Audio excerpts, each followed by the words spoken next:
Welcome to Love in Focus, the power of communication in relationships. I'm Rika Lösholm, and this season we're diving deep into the most crucial aspect of any relationship, communication. Today's episode is all about why communication is the foundation of every strong relationship.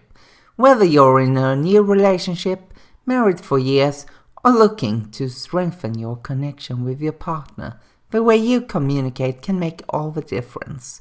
So let's explore why communication is so important, common pitfalls to avoid, and actionable steps you can take to improve the way you and your partner talk, listen, and connect.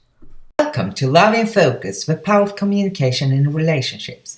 In this episode, we explore how to sustain positive communication habits over the long term, ensuring that your relationship continues to grow in trust, intimacy, and understanding. Why consistency is the key to strong communication. Communication is a habit that must be maintained over time. Small, daily check-ins are more effective than waiting until problems arise. Relationships evolve, and so should the way you and your partner communicate. Here are 5 common reasons couples stop communicating effectively. Taking each other for granted. Assuming your partner knows how you feel can lead to emotional distance. Getting too comfortable. Over time, couples may stop making an effort. Letting life get in the way. Work, stress, and responsibilities can push meaningful conversations aside. Avoiding tough conversations. Some couples avoid discussing difficult topics because they think that avoiding them will stop conflicts from arising, which is completely wrong. Forgetting to show appreciation. Regular gratitude strengthens bonds. So, a technique that I really want to emphasize here, that doesn't take a lot of time either, is the weekly relationship check-in. And it's a 10 to 15 minute weekly session where couples reflect on their relationship and discuss concerns. Intentional setting. Steps to implement.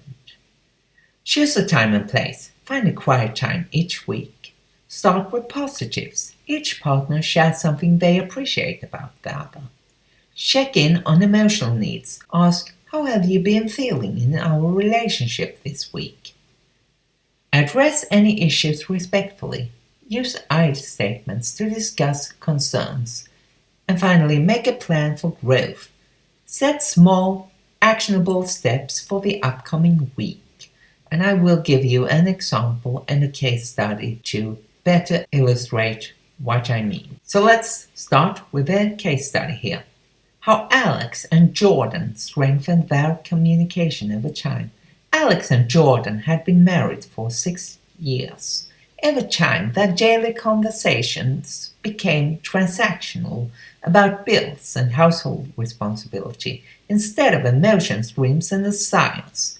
After implementing weekly relationship check-ins, they acknowledged emotional needs before they became major concerns, celebrated small wins to increase appreciation, and addressed minor frustrations early to prevent resentment. And here are my best actionable takeaways for sustaining communication habits. Make communication a daily practice. Regular check-ins prevent small issues from growing. Express appreciation often. Gratitude reinforces positive communication. Adapt and grow together. Communication strategies should evolve as your relationship does. Don't wait until there's a problem. Proactive communication prevents misunderstandings. Use the weekly relationship check-in. Keep communication consistent. The examples provided, including Alex and Jordan's story, are for illustrative purposes only. Results are not implied or guaranteed. If long-term communication issues persist, consider seeking guidance from a licensed relationship counselor. And you can download the transcription in the description below as a free PDF, where I also share some resources that might help you with your communication habits. Thank you for tuning into the final episode of Love in Focus for Power of Communication in Relationships. It has been an incredible journey exploring how communication shapes relationships. Before we go, don't forget to download the free PDF in the description below. And if you enjoyed this season, leave a review or send in questions for future episodes. Until next time, keep your love in focus and keep the conversation going. And as always, I'm Rika Lösson, the dating and relationship coach of Kairo Dating, and you can contact me for a free session if you purchased this course. And if you haven't, you can still contact me and book a free session to see if we're a good match. Links in the description below.